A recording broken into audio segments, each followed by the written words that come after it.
Douglas Fairbanks Sr. entered the movies in 1915, and in 5 years made 29 pictures, nearly all of them in the role of a breezy, brash, happy-go-lucky American.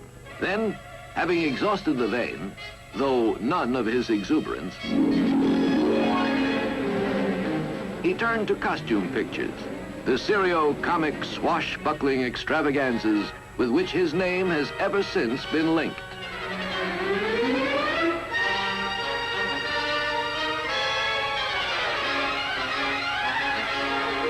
Let us watch him in one of his happiest roles, as D'Artagnan in The Three Musketeers.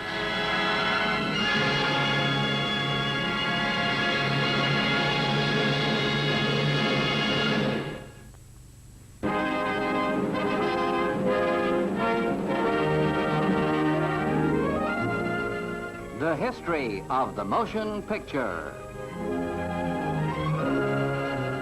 A series in which we follow the growth of a new art. Its earliest beginnings, the first concept of projection, the development of story and spectacle, and the great stars. All a part of the history of the motion picture.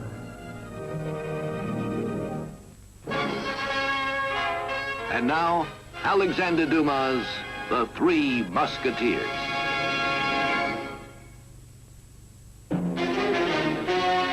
In 1625, France was a chessboard of plot and counterplot.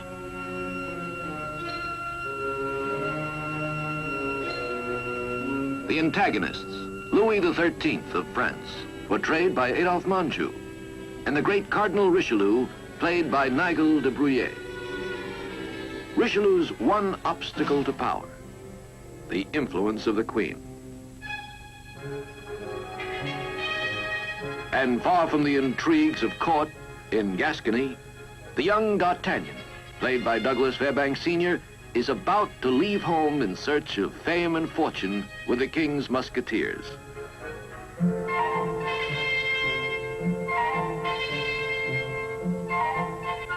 The only gift of his aged father, a wind-galled, rattle-boned horse as yellow as a buttercup.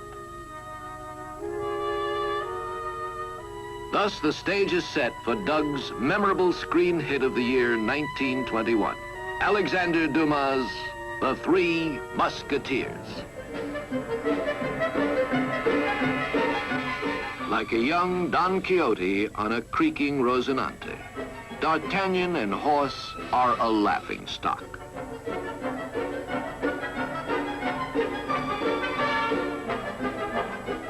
To the hot-blooded young Gascon, every look is a provocation.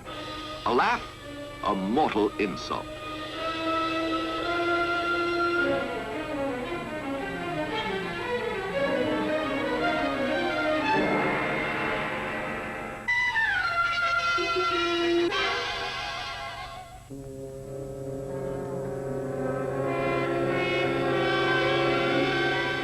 The lady in the carriage is the notorious Milady de Winter, a secret agent of Cardinal Richelieu.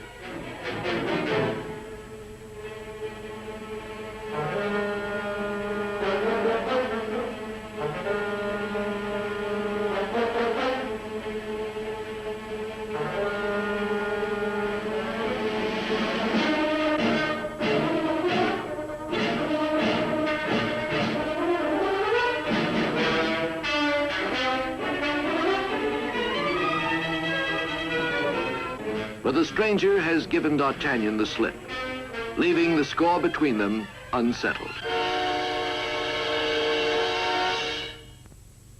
17th century Paris, a bustling metropolis of nearly 500,000 souls.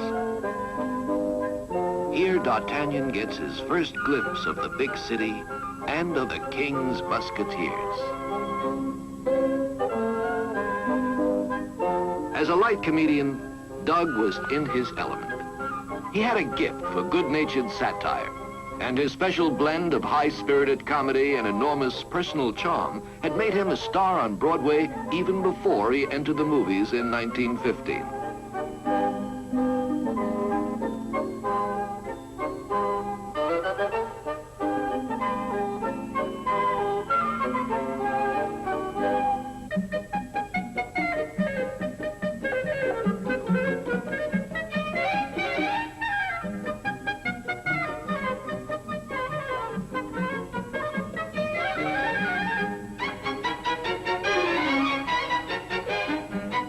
A bargain is struck, and 3 crowns change.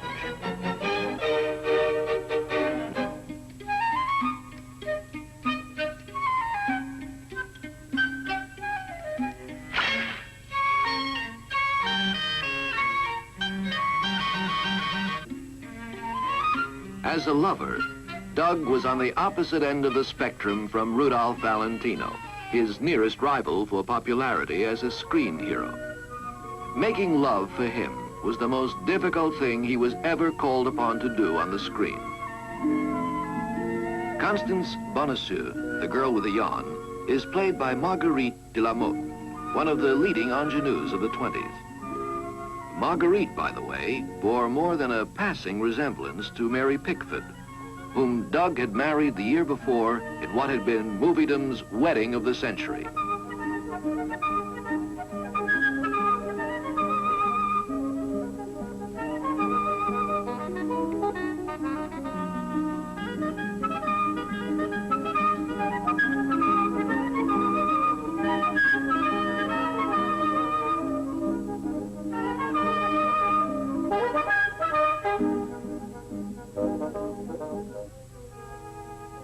In the great palace of the Louvre, the double game of chess and intrigue continues.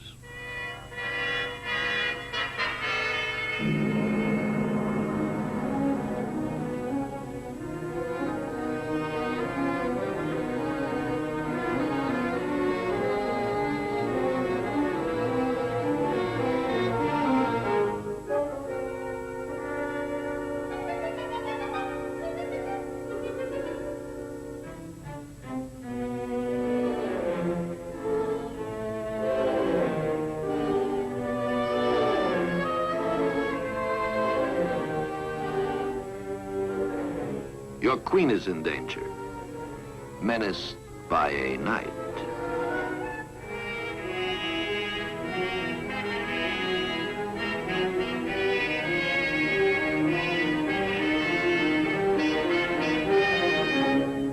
With seeming reluctance, Richelieu tells him of a secret letter the queen has received, thereby playing on the king's already violent jealousy of the Duke of Buckingham, the queen's former suitor.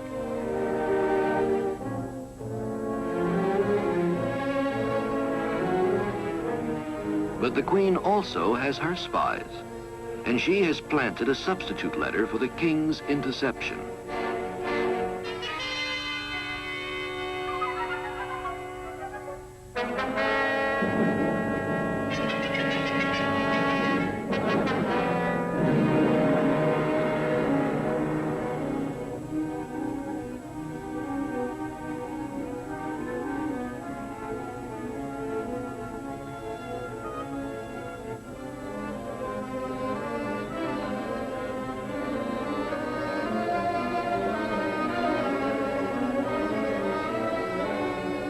To my brother, the King of Spain. The humiliations put upon me by this odious cardinal are becoming the gossip of every court. I beg you to send an emissary to urge his dismissal.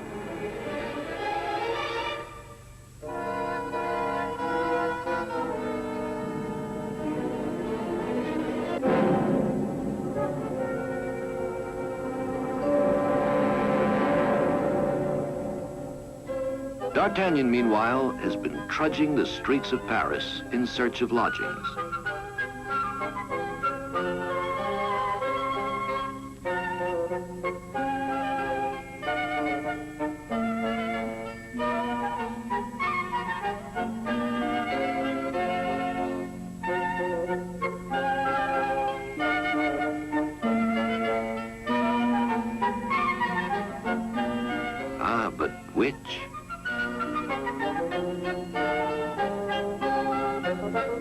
Pardon, mademoiselle, but which of these houses is yours?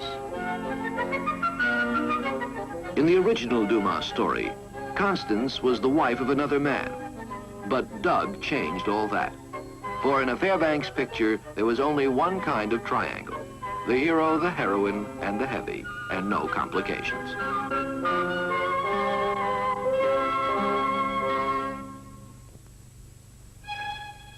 Having found lodgings at the Bonacieux home, D'Artagnan's first call the next morning is on his father's old friend, the captain of the Musketeers. It is the ambition of his life to become one of them.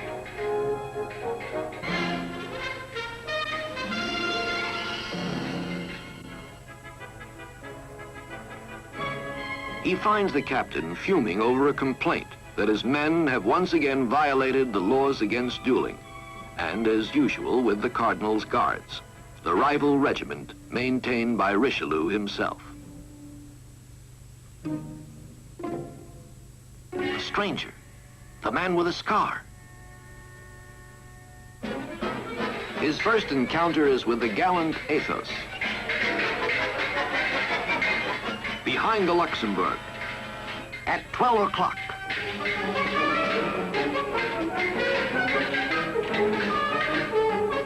The second of the three Musketeers is Porthos, the towering strongman of the regiment.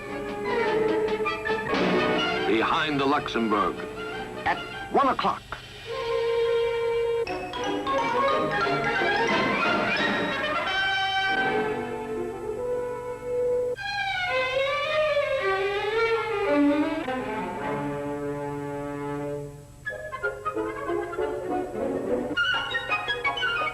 The third of the immortal trio of Musketeers is the courtly Aramis.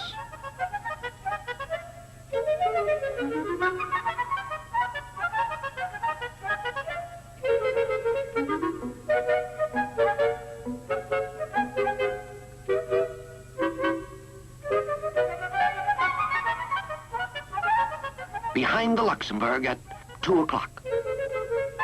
And now, if D'Artagnan is to be killed, at least it will be by a musketeer. Meanwhile, the king, eager to make amends for his affront to the queen, makes one of his rare visits to her chambers.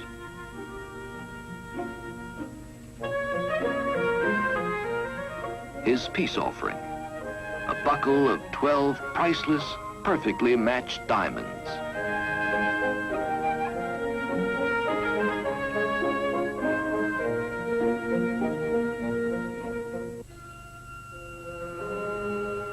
Your Majesties, a decree for your signatures.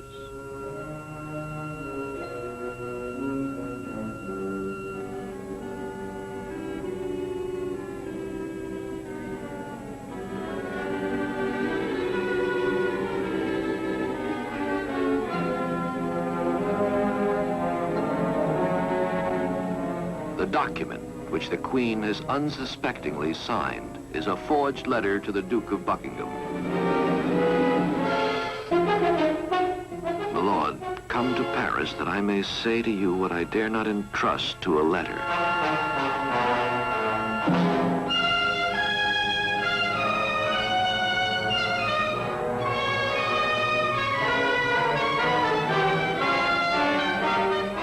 And it is the man with the scar who is to convey it to London.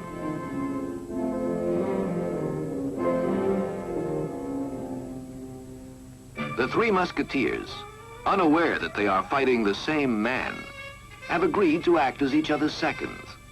They believe that they are to fight 3 separate duels with 3 brash but unknown upstarts.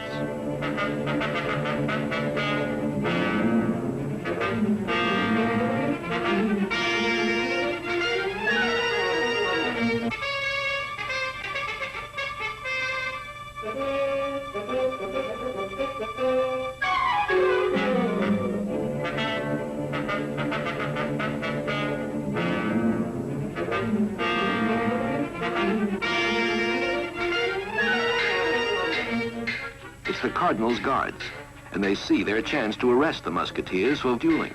The Cardinal's men warn them to put down their swords. They are 4 against 3.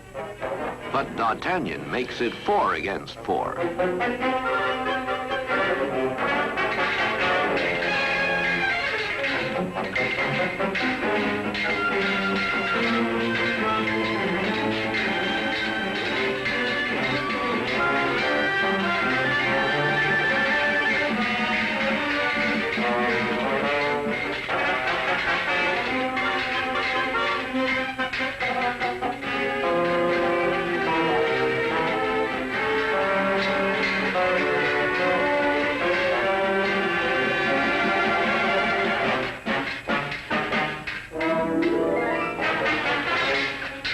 In a sense, Doug's whole life has been a preparation for this famous duel scene.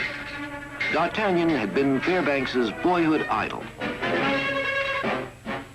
And though at 38 he bore little resemblance to the raw-boned youth described by Dumas, for zest and exuberance and sheer swordsmanship, there was no actor alive who could have matched him for the part.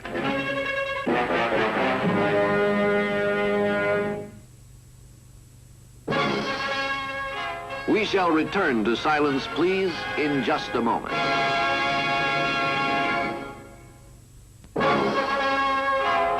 And now, on with the story.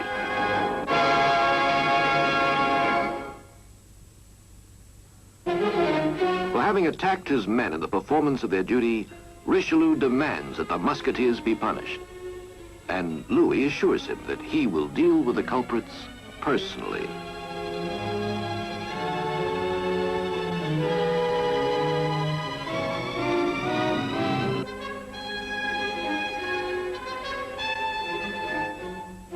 The musketeers, who have already been summoned, are in fact waiting an audience in a corridor. Just then, D'Artagnan learns to his surprise that Constance is seamstress to the Queen. I want to see the 4 devils who so maltreated 7 of the Cardinal's guards.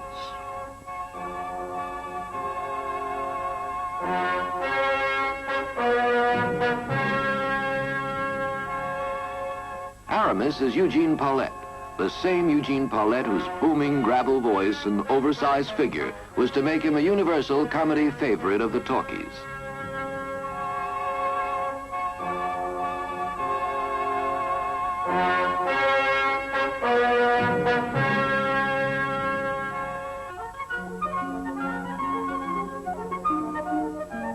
You rascal, you're keeping His Highness waiting.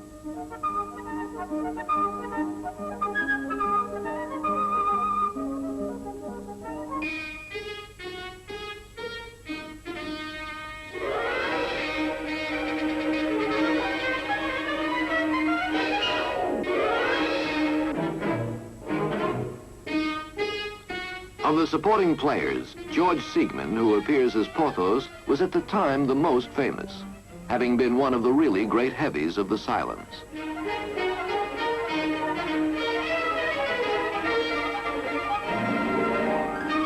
The king, Adolphe Menjou, started as an extra 5 years before in a Fairbanks film, and was now playing in one of his first leading roles.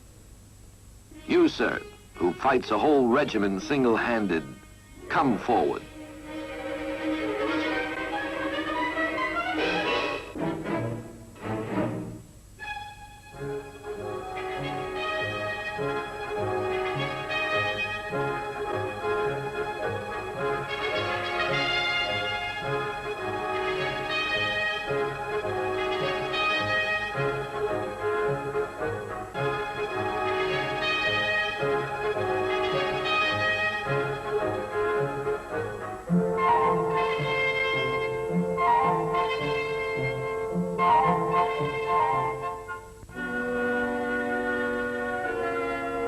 Determined to take D'Artagnan down a peg, the Cardinal's guards have sent their best swordsman, Bernajoux, to provoke him into a duel.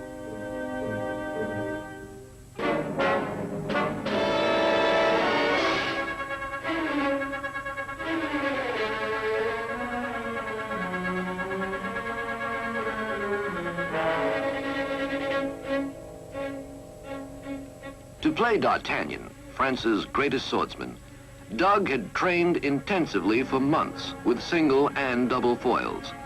He was already one of the best amateur fencers in the world, but he was after perfection, and he came very near to achieving it in this rare combination of swagger, swordsmanship, and horseplay.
From an earlier picture, His Majesty the American, he borrowed a leftover set of a Middle European town and transformed it into a grand replica of 17th century Paris.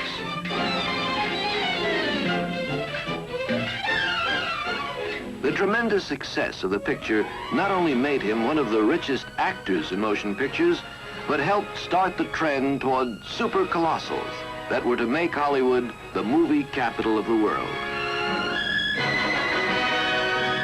D'Artagnan and the Three Musketeers swear undying friendship, one for all and all for one.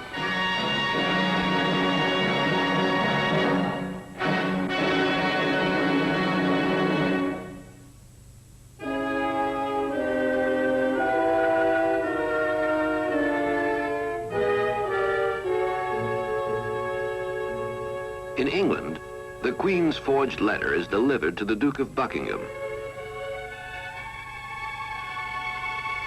To prove his devotion, Buckingham speeds to Paris, only to learn that he has been tricked, that by coming, he has only exposed the Queen to danger.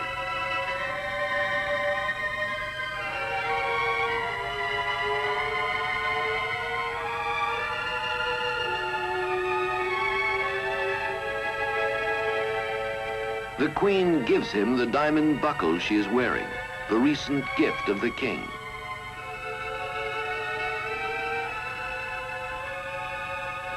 As in most historical pictures, the costumes and decor were painstakingly researched.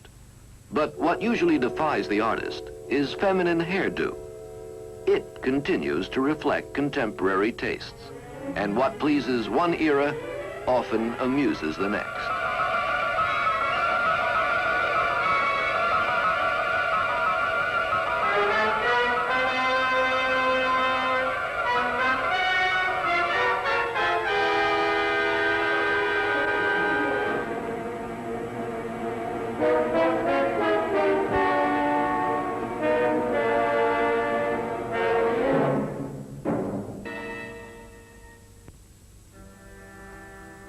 But by keeping the Queen's secret, Richelieu only plans to make the better use of it, and he at once dispatches a letter to his agent in London. The beautiful Milady de Winter. Her instructions are to obtain by any means the diamond buckle the Queen has given the Duke. And in the meanwhile, Richelieu omits no occasion of chiding the King on his unreasonable jealousy of the Queen. He urges him to show his goodwill by giving a grand ball in honor of the Queen, and he subtly implants in the King's mind the importance of her wearing his magnificent gift of diamonds on that occasion.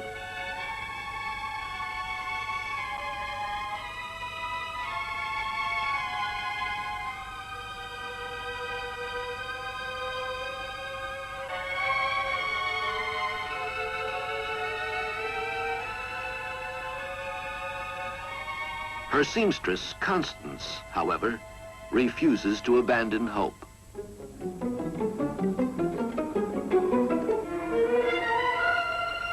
Doug's leading lady, the demure Constance, is played by Marguerite de la Motte.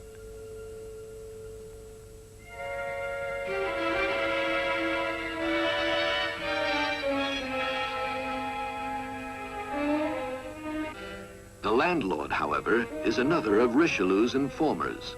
And for intelligence concerning the Queen, the price is high. D'Artagnan consents. To serve Constance and the Queen, he would gladly risk his life.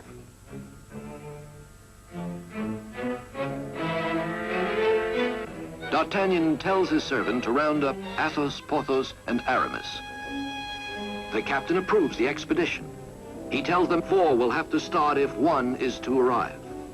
But even as they join hands in pledge of 1 for all and all for 1, the informer is at the palace, retailing his information to Richelieu.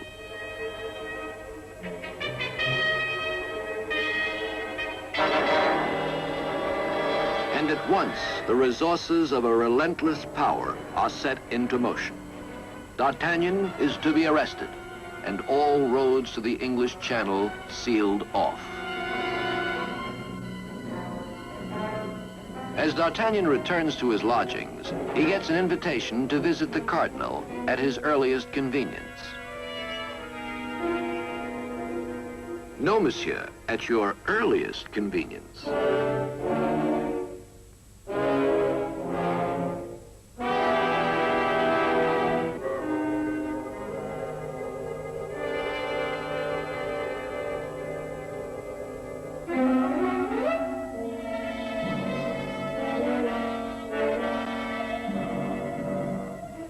Ever the diplomat, Richelieu hopes to dissuade D'Artagnan by threats.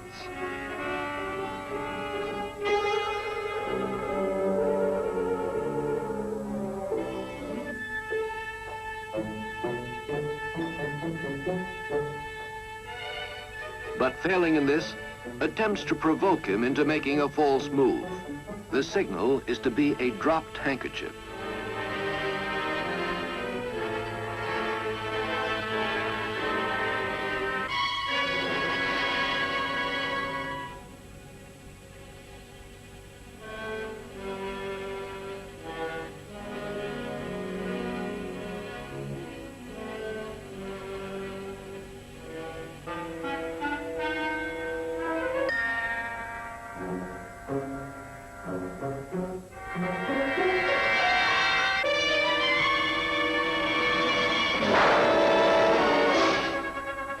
The bumbling Cardinal's guards seem only a short step away from the Keystone Cops, who were then performing their antics in a nearby lot.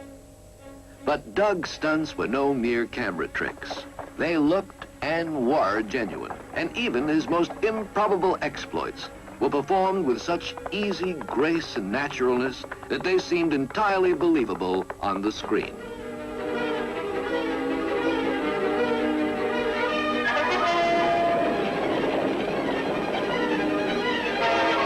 And so the 4 men set off for the Channel port of Calais, along roads infested with Richelieu's men.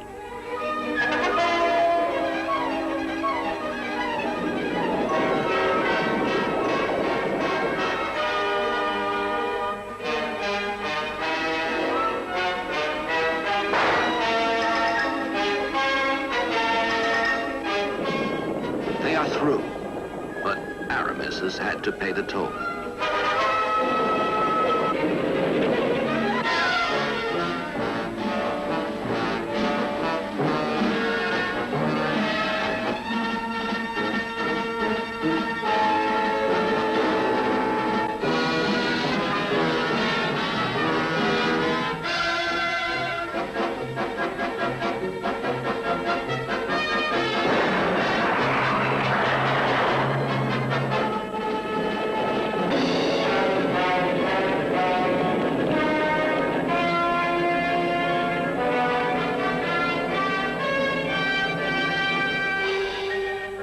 And now the monumental strength of Porthos is needed.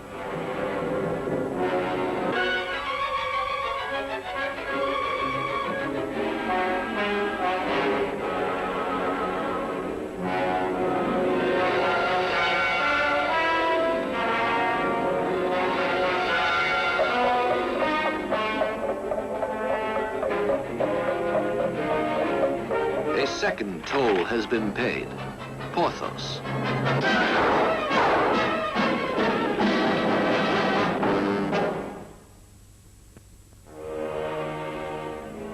At Calais, D'Artagnan and his companions have put up for the night, but the spies of the Cardinal reach everywhere.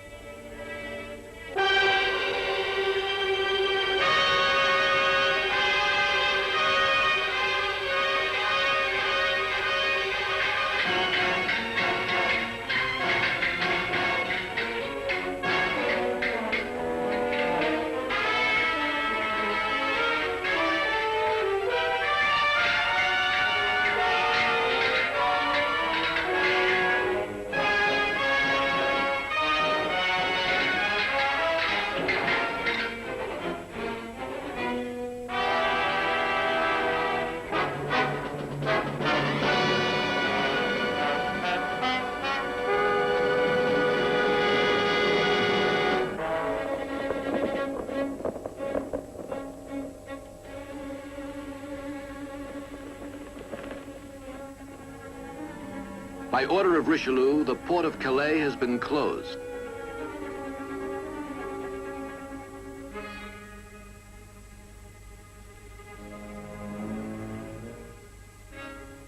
But nothing stops D'Artagnan, and he reaches the palace of the Duke of Buckingham.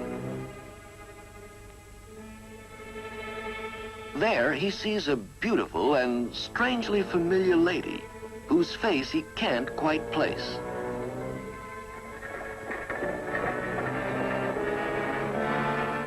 As an emissary of the Queen, D'Artagnan gains an immediate audience with the Duke.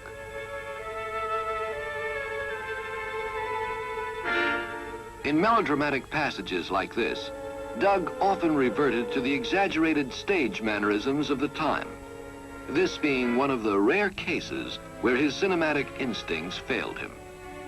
But this was only 1921, and movie acting had not yet fully found itself.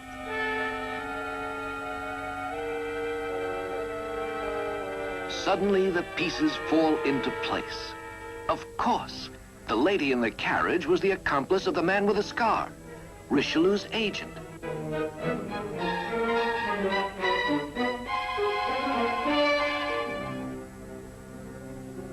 At Dover, a vessel bearing Milady and the precious jewels is preparing to set sail for Calais.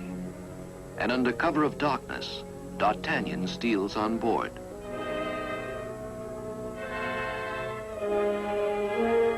By dawn, the ship has arrived at Calais.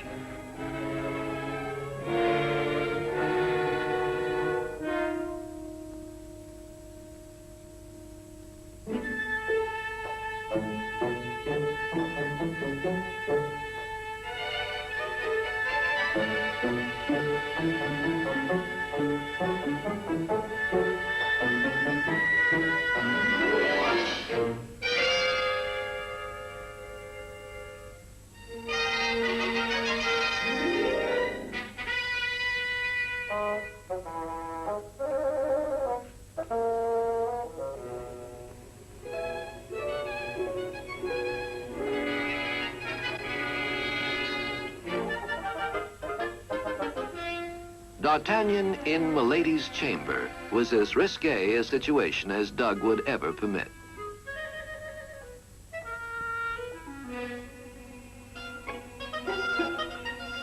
And since an outright search under the circumstances was unthinkable, Doug's solution is as ingenious as it is delicate.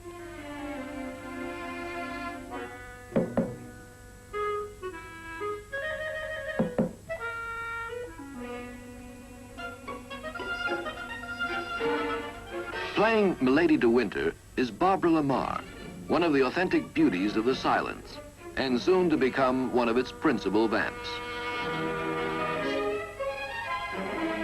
Cornered, Milady is a tigress. And so Milady relinquishes the jewels and receives the imprint of D'Artagnan's teeth.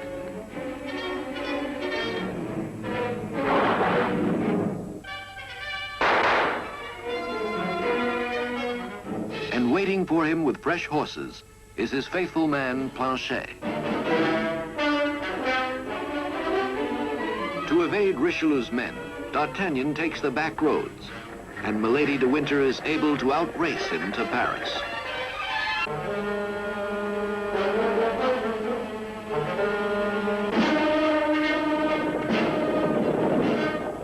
When Richelieu hears the news, he orders the city surrounded with troops.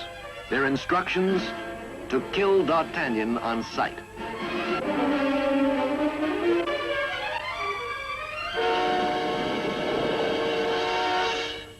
Time is running out, for on this very night, the king's ball is to be held.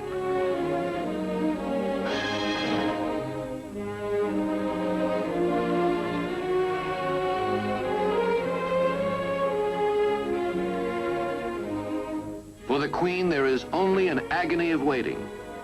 The jewels have not come.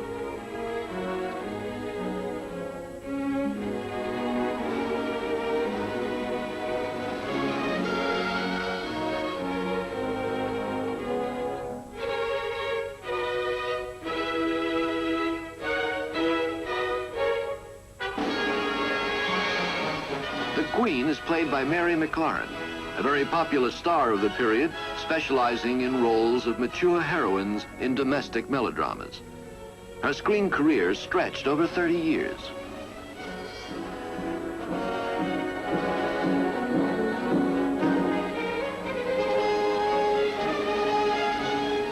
The Queen's appearance without the diamond buckle incenses Louis. He orders her to leave and not to return without it.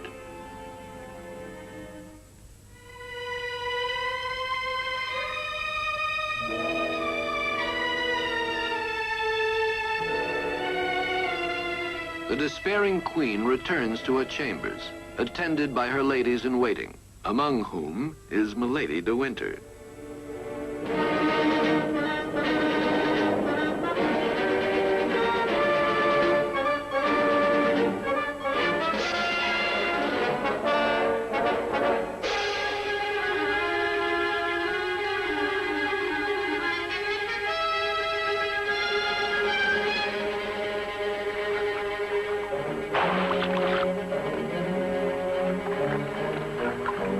A Fairbanks film never had a single climax, but a series of climaxes that brought into play his phenomenal versatility and resourcefulness as an athlete.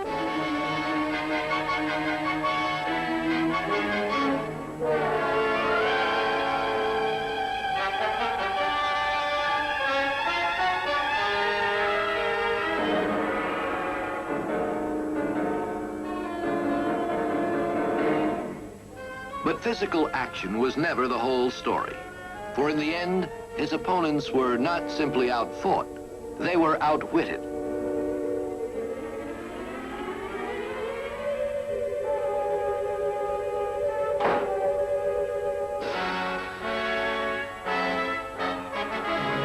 At last, face to face, the man with the scar. Doug's performances are particularly endearing. There is no display of bulging muscles, no posing. In fact, half of the effect was in making everything look easy.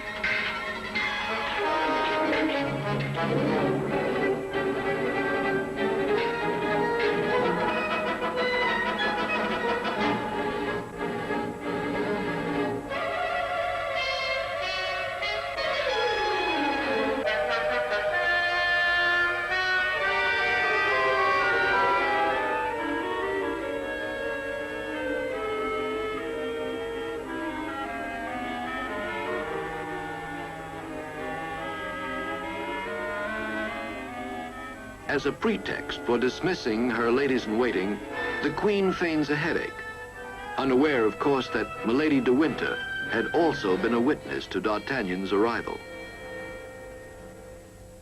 The jewels, please.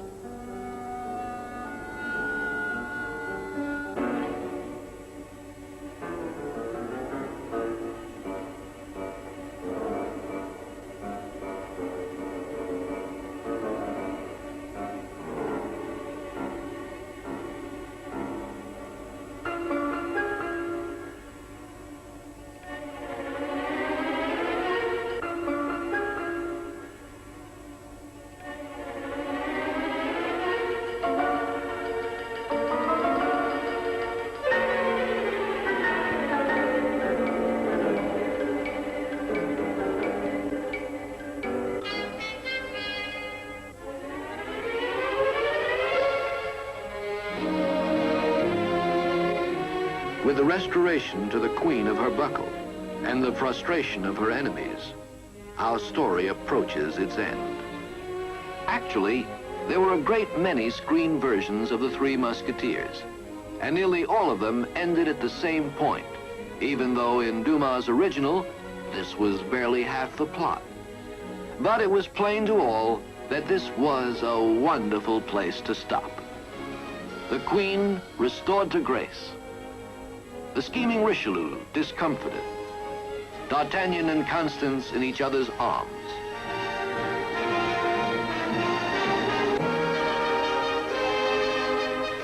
And the 4 Musketeers reunited.